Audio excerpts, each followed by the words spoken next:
Bonjour tout le monde, bienvenue à la face de... La face de Gabriel, let's go! Bienvenue à la face cachée de l'impression 3D. Oui, ici on vous parle, on est un podcast qui vous parle d'impression 3D. Obviously. Obviously, ouais. Ce qu'on vous dit, c'est l'objet de nos expériences.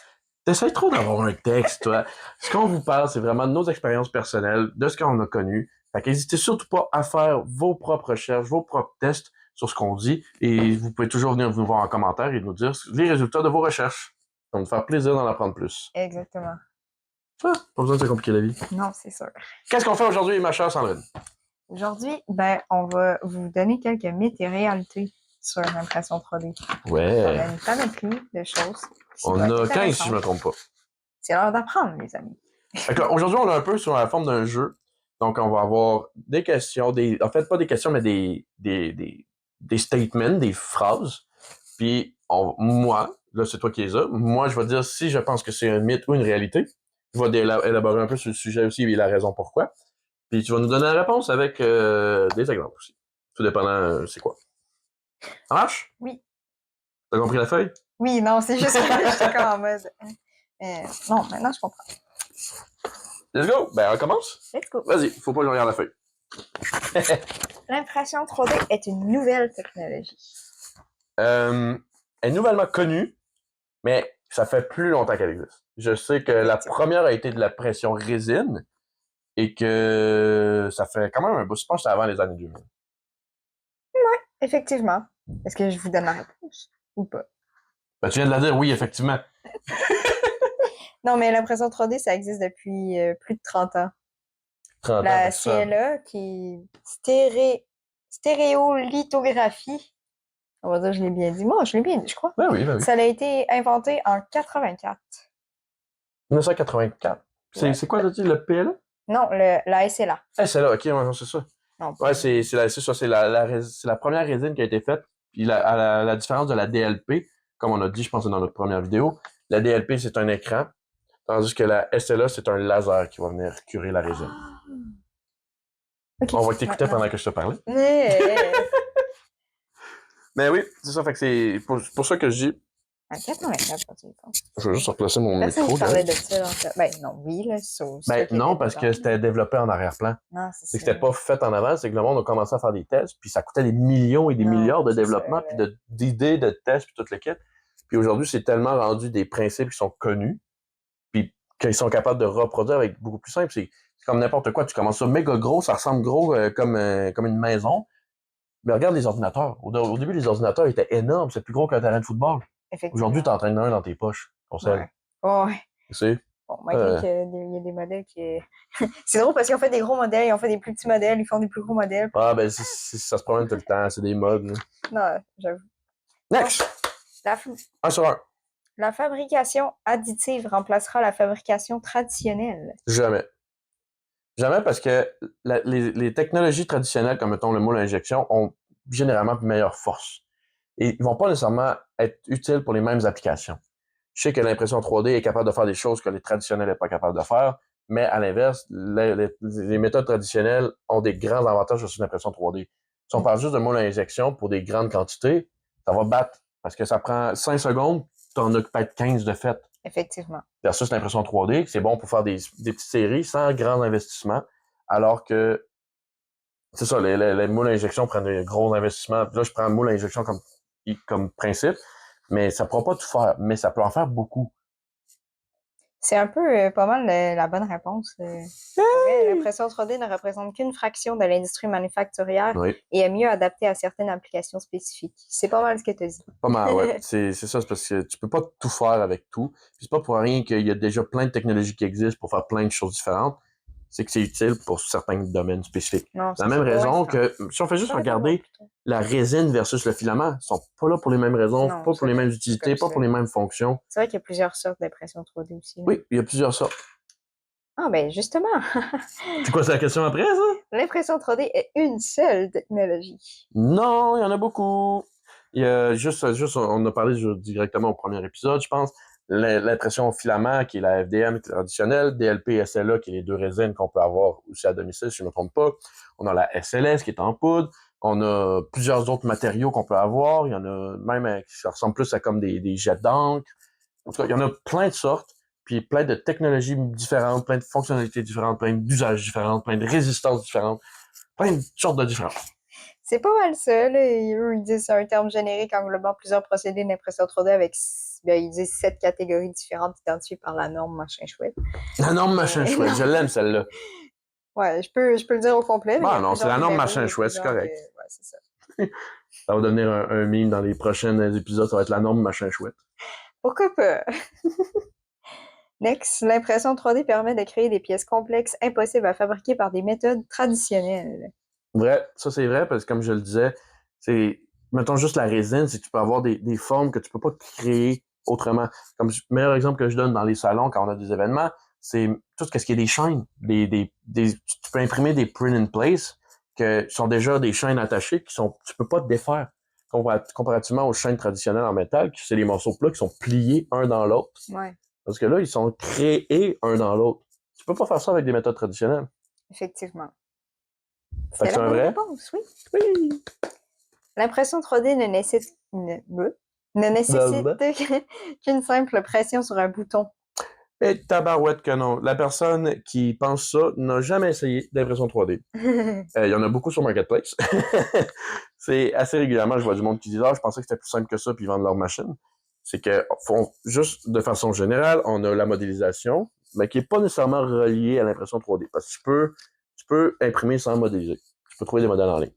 Mais juste l'impression, c'est qu'il faut que tu prennes le fichier, tu l'orientes, tu le places, les paramètres de la découpe. Tu as besoin aussi, une chose que beaucoup de monde sous-estime, mais le post-processing. Oui. Une fois que c'est fini, il faut que tu les assembles, tu les sors pour avoir vraiment des pièces de qualité. Tu veux assembler, coller, peinturer, tout le kit. Fait que c'est pas juste, je trouve un modèle en ligne, je pèse sur print puis ça print. Ça marche pas de même. Même les imprimantes 2D standards de feuilles, ça marche pas de même. Tu as besoin de leur donner une dimension, des paramètres. C'est sûr, c'est plus accessible, plus facile, parce que ça fait des années que ça se fait. Mais faut que tu dises, j'ai une feuille de telle grandeur, j'ai besoin de telle affaire, je veux que tu le mettes en couleur, je veux que tu mettes une grande qualité, peu de qualité, je veux que tu imprimes rapidement, lentement, non. T'as plein de choses à conclure, à paramétrer. Puis aussi tout ce qui est post-processing. Ouais, c'est ça, tout le post-process d'assembler, peinturer, coller, nanana. Tu peux prendre un print fini, tout dépendant c'est quoi son utilisation, mais tu vas vraiment retirer la qualité quand tu te mets à l'assembler, à la lisser, à mettre du poté. Ça fait partie du problème, pas du problème, mais du processus si tu veux vraiment avoir des belles pièces.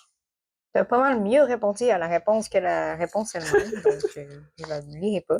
La prochaine, c'était une vérité, mais on y a répondu tantôt. Fait que, ben là, il fallait que je le devine pareil. Hein? Ben l'impression 3D existe depuis plus de 30 ans et a été inventée en 84 avec la SLA. Ah, c'est la même que l'autre. Oupsie. Next. Les imprimantes 3D ne peuvent créer que des petites pièces. Ah, ça, c'est totalement faux aussi. Parce que, déjà, en partant, on prend une FDM. Tu peux pas aller trop petit. Puis tu peux pas aller super gros. Mais, tu peux assembler. Tu peux toujours assembler, mettre des morceaux ensemble, faire en plusieurs morceaux. Et il y a des imprimantes qui sont énormes. Ouais. Il y a des imprimantes, pour vrai, tu peux rentrer 2 personnes dedans, là. Tellement qu'ils ont un gros espace d'impression. Évidemment, le temps joue beaucoup là-dedans, par contre. Non, c'est sûr. Puis, à l'inverse, on a la résine qui peut aller faire vraiment des petites pièces très précises. Puis, avec vraiment des détails incroyables. Fait que oui, on peut aller petit, mais on peut aller très gros aussi. J'ai vu une vidéo, la personne qui a fait ça, si vous savez c'est qui, mettez-le en commentaire, je veux vraiment le retrouver. Il y a une personne qui a imprimé en plusieurs morceaux, elle a fait un crâne, qu'elle a tout assemblé tout le kit, mais genre quasiment 3 fois la grosseur d'elle.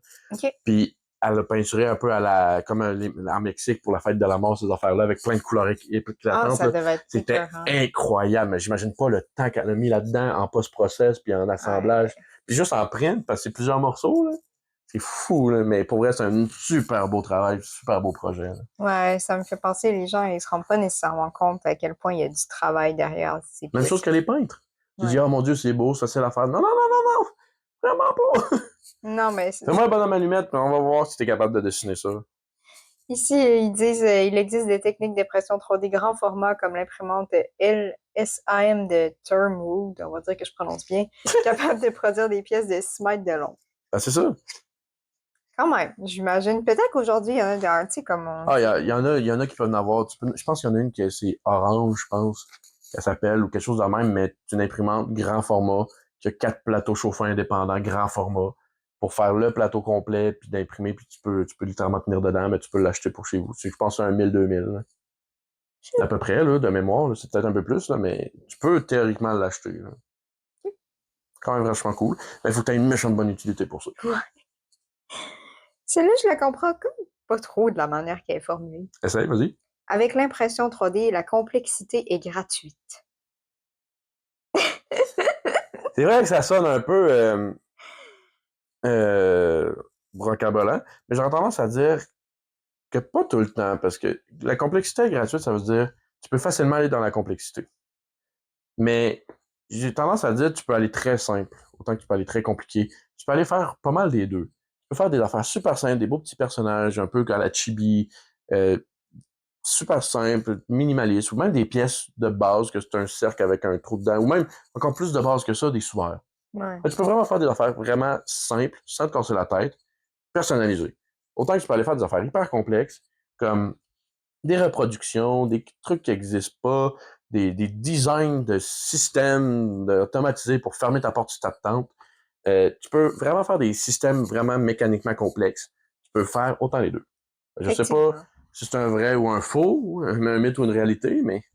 C'est un mythe, ça dit, bien que polyvalente, pas la polyvalente, l'impression 3D a ses propres règles et limites de conception à respecter. Ben, ça oui, c'est quand même vrai, dans le sens que... C'est différent de ta réponse, mais ta réponse Ouais, mais parce que la question n'était très pas très vraie. claire Non, non plus. effectivement, non, Mais ta réponse est c'est dans le sens très que, bien. effectivement, l'impression 3D a des différences des autres modèles. C'est Ouais. comme, moi, régulièrement, quand je reçois une pièce brisée, puis que c'est souvent fait en moule à injection, mais il y a des trous que je vais remplir pour, un, gagner en force, deux, réduire le temps, puis trois, pas besoin de reproduire ça. Tu sais, parce que souvent, ils vont faire des pièces vides parce qu'ils veulent mettre juste un petit filet puis récupérer sur leur matériel puis ça coûte moins cher à la production. Mais nous autres, on n'a pas besoin de ça. Mais même qu'à la limite, si on met là exactement pareil, on va souvent perdre sur une certaine force qu'on aurait pu avoir. Mhm. Fait que si à la place de mettre un trou pour un espace qui sert absolument à rien qu'il y ait un trou, on met un peu de remplissage avec un contour fermé, ben tu viens créer une meilleure force parce que la pièce a plus de paramètres, a plus de jus, a plus de gras. Ça va être beau, cette vidéo, ça. Là. De gras. Faudrait faire des... comment on appelle ça? Tu sais, à la fin des films, des fois, là, il y a des... Les bloopers? Ouais. T'as pas besoin de bloopers, ils sont tous là. Ils les voient tous direct. C'est tellement vrai, en plus. OK. L'impression 3D est réservée aux professionnels. Non. Moi, t'as besoin d'une certaine connaissance pour en faire, mais n'importe qui du jour au lendemain peut décider de n'acheter une de base puis commencer à imprimer. La question est combien de temps ça va leur prendre à réussir à bien imprimer. C'est une autre affaire. Mais n'importe qui est capable de le faire, puis encore plus justement avec les cours qu'on donne, on aide les gens à apprendre à le faire sans avoir à devenir un professionnel ou connaître ça, puis à être capable de faire ta propre machine de tes propres mains puis de la programmer. Non. Les machines aujourd'hui sont de plus en plus user-friendly, sont de plus en plus accessibles. Il y a beaucoup de gens qui l'ont chez eux, puis Ah sont de oui, plus en mais plus moi-même, répandus dans les écoles. oui, Je sais pas moi-même, qui. quand j'ai acheté ma première, j'avais aucune connaissance. Ouais. J'en ai acheté une, puis j'ai plongé dedans, j'ai fait des erreurs, j'ai brisé des pièces, mais j'ai pris une machine à 300$ pour le faire. Non, c'est ça. C'est sûr que si tu commences avec une Bamboo Lab à 2000$, tu vas pas avoir de fun quand elle va briser, puis tu vas te faire avoir. Ouais, effectivement. Ça dit la technologie s'est démocratisée, permettant aux particuliers d'acheter les imprimantes 3D abordables. C'est Mais c'est exactement ça. ta Tu réponse. sais, si on regardait, quand ils ont dit la première celle-là, c'était quoi, en 1980 à peu près, là? 1984. Excusez, madame. Je me fais ramasser sur mes chiffres.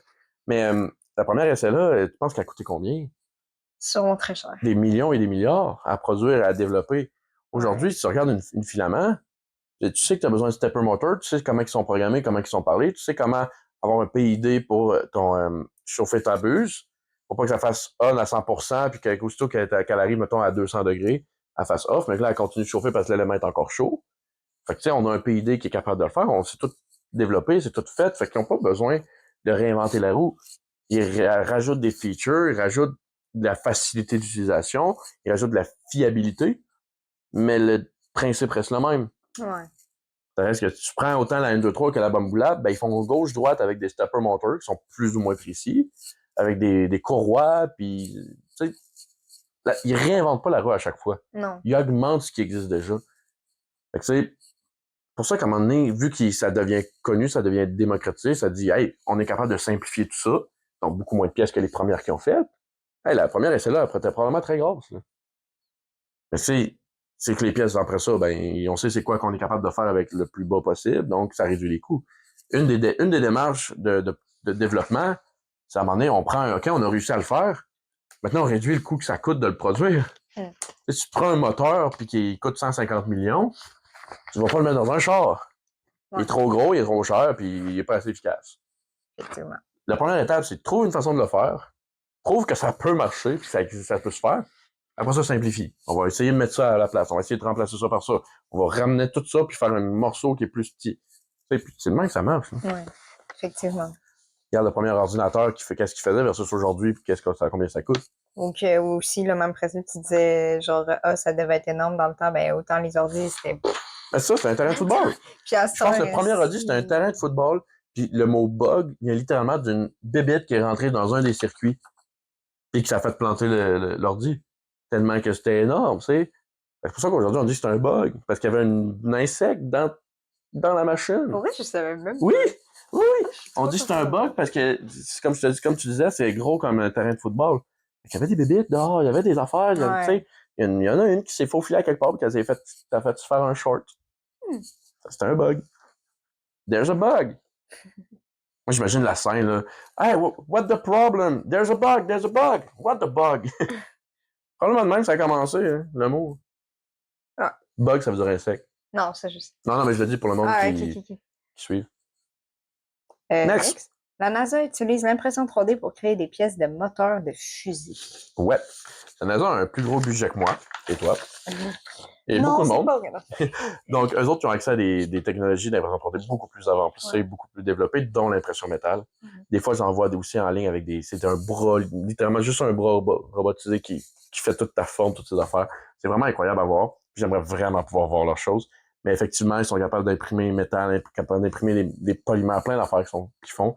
Puis ça augmente beaucoup la vitesse des recherches. Parce qu'à place, mettons, si je prends juste l'aviation, de façon générale, faire une pièce pouvait prendre 4 mois avant de la recevoir pour faire un test pour finalement que ça marche pas. Là, ils peuvent en avoir, je pense, en 4 semaines. La même pièce. On s'entend qu'on réduit d'un quart du temps de délai. C'est incroyable. Effectivement. Pour elle, je serais vraiment... J'ai hâte de... Je fais beaucoup de démarches ces temps-ci, mais éventuellement, je vais aller faire des entrevues, je vais aller voir du monde dans leur setup, dans qu'est-ce qu'ils font, dans le médical, dans le médical, j'adorerais ça. C'est juste aller voir, je sais que le dentiste ou ce que je vais, ils ont l'impression, ils ont le scan 3D, ces affaires-là. Imagine voir une maison qui s'imprime en 3D en live, genre. Il y en a une au Québec. Aussi, genre, what? Tu vois un steak s'imprimé, genre. Oui. Le steak a été fait. Ah, ça doit être la maison, ils en ont fait dans d'autres pays, mais je sais qu'il y en a un qui a été fait en Ontario. Okay. Fait que je voulais être le premier, finalement, je me suis planté, ça a déjà été fait. Mais c'est de quoi vraiment que je vais regarder, puis essayer de démocratiser, puis de rentabiliser au Québec, versus faire une maison comme on fait traditionnellement. Là. Évidemment, c'est pas avec du plastique, c'est avec du béton. Ça me fait rire, parce que ça répond un peu au prochain... au prochain truc. On va dire que, ouais. L'impression 3D n'utilise que du plastique. Ben, totalement pas. C'est sûr que ce qui est beaucoup démocratisé, c'est le plastique, parce que c'est ce qui est accessible pour tout le monde, qui est le plus facile à manipuler, puis qui a le moins de risques. Mais comme on dit, il y a le métal à haute température, il y a même des différents céramiques, je pense aussi. Quand on rentre dans l'alimentaire, ben pas l'alimentaire, je veux dire la santé. Les céramiques, l'alimentaire. Quand on rentre dans la santé, ben il y a tous les différents morceaux qu'ils utilisent pour reproduire. Il y a même de la reproduction de cellules humaines pour faire de la transplantation. Dans la NASA, c'est sûr qu'ils n'utilisent pas du métal de tous les jours, fait qu'ils doivent avoir leurs propres affaires. Si on rentre, il y en a plein. Il y en a plus que ce qu'on peut imaginer. Ben, les gens partant en résine plastique. Ouais. C'est sûr que le filament puis la résine, c'est pas tout à fait. Je sais même pas si on peut dire que la résine est un plastique vu que c'est une résine. Je sais pas si ça rentre comme une plastique résine. Je sais pas. Ça, il faudrait demander à notre cher ami qui a commenté dans l'autre vidéo qui disait qu'il y avait un bac, je sais pas trop quoi, une formation en polymère plastique. Oui. Ouais, ça serait intéressant pour aller Oui, ben, prochainement. oui, c'est déjà prévu qu'ils viennent à un moment donné. Cool. Je veux passer quelques épisodes, qu'on se rende quand même, qu'on ait un peu une base de fête, parler des différents sujets, que le monde apprenne à nous connaître. Puis à un moment donné, je veux commencer à inviter du monde, justement, faire des visites, inviter du monde qui Ce travaille. serait très cool de faire des Ben, visites les puis visites vont montrer plus ça être aux gens. probablement dans des vidéos Oui, que ça des c'est sûr, là, podcasts. parce qu'on s'entend que... Mais je veux recevoir du monde en podcast pour aller Oui. discuter avec eux, voir leur expérience, qu'est-ce qu'ils connaissent, qu'est-ce qu'ils peuvent apporter, puis nous corriger sur les erreurs qu'on a dit ou Ben faites. oui, ben oui, Ben mais oui, c'est sûr, ça va arriver, là. ben oui. On Pour est ça, personne n'est qu'on dit, parfait. c'est nos expériences, nos connaissances, nos avis. Faites vos recherches. Puis croyez pas tout le monde partout juste parce que quelqu'un le dit. Il n'y a personne qui a 100% de la vérité. Exactement. Là-dessus, t'avais une bonne vérité. Très sage. J'ai comme fait fryer ton cerveau, là. Ton cerveau était comme, qu'est-ce qui se passe? Exactement. Bon, next. Prochain fait. Fait ou pas, l'impression 3D est toujours moins chère que les méthodes traditionnelles. Hey, tricky, celle-là. À vous, hein? Parce que j'aurais tendance à dire que les méthodes traditionnelles coûtent vraiment très cher. Mais ça va dépendre de ce que tu vas vouloir faire en quantité. C'est vraiment là le billet, parce que si on prend une pièce, on en prend une, elle va coûter moins cher en 3D, mais va probablement être plus solide en moule à injection pour le même matériel. En fait, va pas probablement, pour le même matériel, elle va être plus solide en moule à injection parce qu'elle est 100% fusionnée. Donc, mais le moule à injection, t'as le coût du moule. T'as le coût des machines, t'as le coût de ci, t'as le coût des puis toutes ces affaires-là. Fait que c'est sûr que dans ce cas-là, l'impression 3D est moins chère. Mais si tu veux faire des quantités, comme j'ai dit tantôt, tu vas en faire 100 000 en une journée ou en un mois, whatever. Et là, faut pas que ça prenne plus que 2 secondes de faire 5 modèles. Moi, non, c'est ça. Fait que Là, à tu un peux moment pas donné, faire ça avec l'impression ça 3D. varie d'une situation. Ça va vraiment varier selon la condition. Fait que de façon générale, j'aurais tendance à dire oui, l'impression 3D coûte moins cher. Mais c'est si tu veux faire une grosse production, vraiment de la production, ça va te coûter plus cher avec la 3D. Écoute, même la réponse qu'ils disent ici est un peu floue. Les coûts varient selon les applications et l'investissement initial peut être important. C'est ça. Mais Dans le fond, c'est ce que tu as dit, mais c'est en ça. plus compliqué. L'investissement initial, c'est beaucoup, acheter une machine. C'est Ouais. sûr que ça coûte moins cher d'acheter une machine de 3D qu'une machine, mettons, je prends beaucoup de mots à l'injection parce que j'en connais un peu.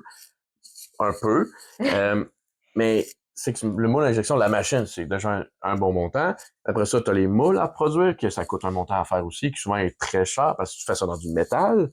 Fait que tu sais, tout ça, puis si tu fais la moindre erreur, ben, tu recommences à zéro, tu sais. Mais c'est sûr, si tu veux faire une grosse production, mettons, je sais pas, item par-dessus la tête des boutons, si tu les imprimes, tes boutons, tu vas falloir que tu en prennes du temps pour avoir tes boutons. Tu fais un moule à injection, tu chauffes ton moule, clac-tac, t'as pris ça. Tu sais, vraiment des grosses machines industrielles, mettons, là. C'est genre, eux autres, c'est, tu fermes le moule, tu sacs ça là-dedans, puis 5 secondes, c'est froid, ça ressort, ça tombe, tu recommences. Si je comprends bien, pour les grosses entreprises et tout, c'est plus avantageux d'aller en moule à injection, mais pour les personnes Pour des grandes productions. Les grandes productions, hein, c'est ça, mais... Puis des productions récurrentes. Ouais. Tu sais, si tu fais, mettons, Lego, eux autres, ils ont des moules, là. Non, c'est ça. Tu sais, la brique 8 par 2, là, oui. je pense qu'elles font combien de fois pour leur kit? Tu sais, quelqu'un qui veut 5 exemplaires de un truc, genre ça une va fois, ben ça tout va dépendant de la pièce, encore une fois, non. ça va probablement être mieux de la faire en 3D print. Ouais, c'est ça. Mais encore une fois, il faut bien la faire en 3D print. Ouais. Faut adapter le matériau à la condition d'utilisation et les forces de ces éléments-là. Ça va vraiment dépendre c'est quoi le projet. Mais c'est pour ça que des fois, oui, c'est bien d'encourager monsieur, madame, tout le monde qui en font chez eux pour le fun. Pour tout ce qui est décoratif, j'ai aucun problème avec ça. Ouais. Mais si tu veux faire de la réparation, des pièces techniques, des choses comme ça, faut être avec quelqu'un qui en a fait. Ouais. Et qui connaît ses matériaux, qui connaît les résistances un peu plus.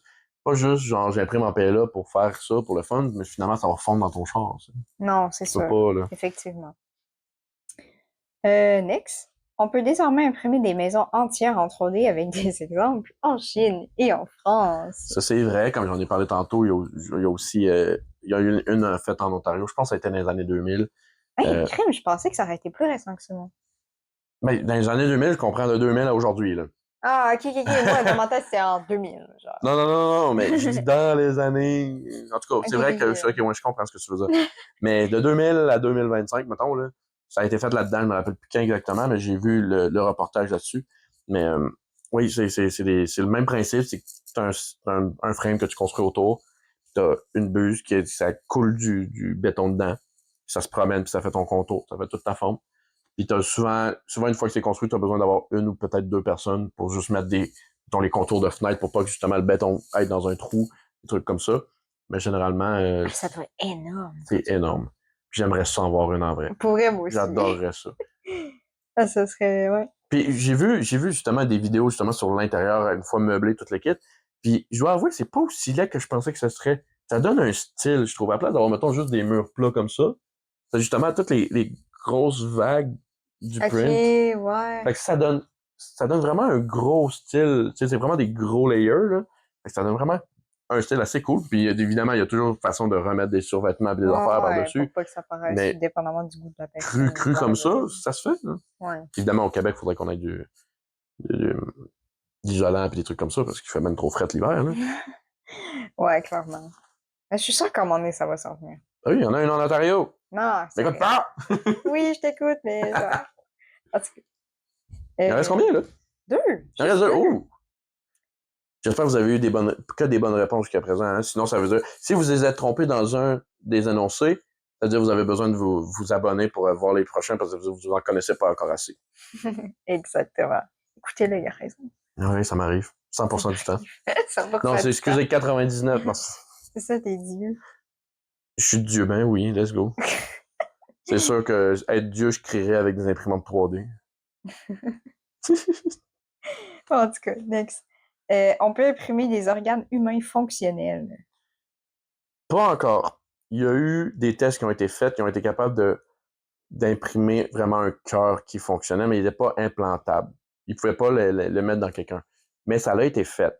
Mais c'était principalement faire de la recherche. Mais encore une fois, on ne peut pas imprimer des organes si on ne compte pas la peau. Ici, ils disent un peu autre chose. Ben, okay. Ils disent actuellement seuls des tissus simples. Fait ben, c'est ça. Tissus simples, quant à moi, c'est pas comme un cœur ou whatever. Non, c'est ça. C'est vraiment comme la peau. Un morceau de peau. C'est ça. Peuvent être imprimés. Les organes complexes, comme tu dis, mettons un cœur ou un foie, whatever, restent hors de portée. C'est ça. Mais comme je dis, j'ai vu un truc sur le cœur, comme quoi il avait été capable d'en faire un. Ouais. Mais il pouvait pas. C'était plus comme. Mais je pense que c'était fait à partir de tissus. C'était comme. C'était pas des vrais tissus humains qui l'ont fait. Je pense que c'était à partir de tissus de porc. Parce que le cœur de porc est comme assez similaire au cœur humain, même s'il est quand même différent. Je me rappelle pas si c'était comme des polymères ou si c'était vraiment des tissus, humains ou animaux ou whatever, qui l'ont fait, mais je sais qu'il était fonctionnel, il pouvait battre pour faire pomper du sang ou n'importe quel liquide, mais il pouvait pas le prendre puis le mettre dans quelqu'un parce que le corps allait le rejeter à 100%. Là. Je crois qu'ils ont même, en fait, implanté un cœur de porc, mais je sais pas s'il était fait à partir de tissu humain ou c'était littéralement juste un cœur de porc dans un corps humain. Ah ouais. Mais je crois que, genre, il a été... C'est un vrai cochon dans ce cas-là. Là. Non, mais je pense que, genre, il a été comme... Ouais. J'ai juste comme patiente. Un gros porc. Mais je pense qu'il a été fonctionnel comme un moment, mais qu'il a arrêté. Mais ça, c'est loin dans ma tête, fait que je suis pas sûre à 100% de ce que je dis, mais c'est ça. Il y en a juste un! Ouh! Attention, c'est vrai. Oh non, non, non, non. Non, gros suspense dans l'épisode. Non, c'est pas vrai. on revoit la réponse dans le prochain? Ouais, non. Fuck les part 2. La technologie est utilisée dans des domaines avancés. What? Je pense que ça a été comme mal écrit. Peut-être. L'impression 3D est utilisée dans des domaines avancés comme l'aérospatial, la médecine et l'automobile. Ouais, ben ça, on a comme déjà parlé un peu. Là. Ouais, ben c'est ça, mais c'est parce que ça le disait juste la technologie est utilisée dans des domaines avancés, blablabla. Là, ouais, mais c'est parce que c'est un questionnaire de la 3D. C'était genre la technologie. Mais oui, 3D. Effectivement, c'est utilisé dans beaucoup de domaines. On a parlé de l'aérospatial, la NASA, la nourriture, effectivement, tout ce qui est le véhicule aussi. Parce que ton cover, tu peux le reproduire, tu peux le refaire, tu peux en imprimer plein. Tu peux c'est avec moi, je suis persuadé qu'avec les technologies qui vont s'en venir, on va augmenter l'efficacité, la durabilité. Ça, c'est sûr et certain. Puis l'accessibilité. Juste savoir à quel point c'est de plus en plus... Ah oui, puis embarque avec l'IA là-dedans, ça va créer un méchant coup de shotgun dans le lot. Là. Ouais. J'espère que vous avez eu toutes des bonnes réponses. Parce que sinon, ça vous dit. Zéro! C'est pas vrai. Toi, t'as une réponse en face. Si t'as zéro, je vais poser une question. Non, c'est pas vrai, monsieur le professeur. Monsieur le professeur, ben oui. Comme si je voulais qu'on me parle comme ça. J'ai pas triché, dit-elle avec la feuille de réponse. Ouais. Si vous avez des questions sur différents sujets, vous pouvez nous les poser en commentaire. Ça va faire plaisir de discuter avec vous. Éventuellement, on va regarder pour que dans cette année 2025, là, qu'on fasse un live éventuellement. Peut-être 1 ou 2 lives. Ouais. Ça serait le fun. Vraiment cool pour vrai. Ouais. On va regarder ça. Faudrait qu'on les planifie d'avance pour avoir les dates, tout ça. qu'on puisse C'est vrai vous que, inviter ouais. puis vous puissiez venir voir. Mais on va commencer par faire Nos recherches, là, aussi, juste contacter des gens Ben oui, on va commencer par ça. etc. Éventuellement, justement, dans les lives, on va pouvoir faire des forums aux questions. Fait que vous allez pouvoir poser vos questions, profiter. Vous allez avoir un accès direct à nous autres pour nos expériences puis sur l'impression 3D. Fait que, t'as-tu autre chose à ajouter? C'est pas mal On va mettre fin à ça pour aujourd'hui. J'espère que vous avez aimé cette formule-là. Et dites-moi là si vous avez aimé ça comme un peu plus comme un questionnaire, des trucs comme ça. Si on refait un autre mythe ou réalité, ou si on refait d'autres un peu sous la forme de questionnaire, ou si vous avez d'autres idées, dites-nous-les pour vrai, parce que nous autres, on adore participer avec vous. On veut vous donner ce que vous voulez avoir. Fait que plus vous participez, plus qu'on vous donne ce que vous voulez. Ça, c'est sûr. Envoyez ça à vos amis, puis faites regardez comment c'est cool. J'écoute ça pendant que je prends ma douche, puis écoutez ça dans le char, dans n'importe où. Là. Yes? Yes. Fait qu'on se voit à la semaine prochaine, tous les lundis, 5h. Bonne soirée. Bonne semaine. Bonne semaine.